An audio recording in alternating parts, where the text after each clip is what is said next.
BNP গেলেই ভালো হবে। আমি চাই সুষ্ঠু নির্বাচন হোক এবং দেশের মাল যেন বাইরে পাচার না হয়। বর্তমান দেশের প্রেক্ষাপট পরিস্থিতি, মানুষ গণতন্ত্র এবং বাংলাদেশের মানুষের যে বাক স্বাধীনতা ছিল, দীর্ঘ 15 বছর তারা নির্বাচনের ভোট থেকে তারা বঞ্চিত হয়েছিল এবং বর্তমান যে আগামী 12ই ফেব্রুয়ারি যে জাতীয় সংসদ নির্বাচন, সে নির্বাচনে মানুষ আসলে উৎসবমুখর পরিবেশের ভিতরে রয়েছে।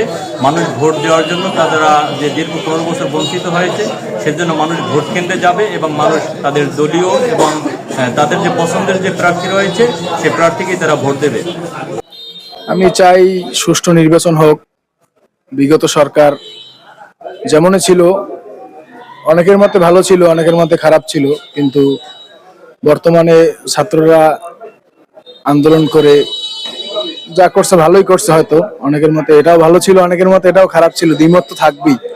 কিন্তু বর্তমানে আমি চাই যে একটা সুষ্ঠু নির্বাচন হোক, কারণ সুষ্ঠু নির্বাচন না হলে আমরা ব্যবসায়ীরা অনেক বিপাকে আছি।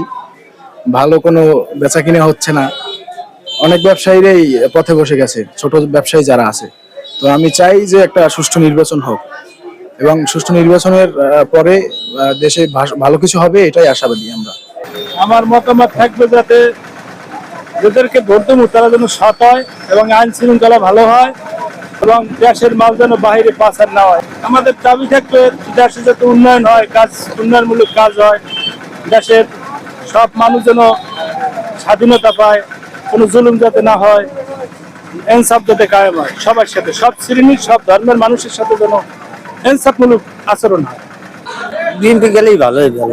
দাবি থাকবে ভোট হইলে ভালো হবে, আর সরকার ভালো, সবাই ভালো চাইবে। আমার দলের সুস্থ নির্বাচন যাতে হয়, এটাই আমাদের দাবি। আমার মন্তব্য থাকবে যেটা সুস্থ সুন্দর একটা নির্বাচন হয়, কোনো গন্ডগোল না হয়, কোনো গ্যাঞ্জাম না হয়, যেন সবাই সুন্দরভাবে ভোট দিতে পারে। এই আমার প্রত্যাশা, এটাই আমরা চাই।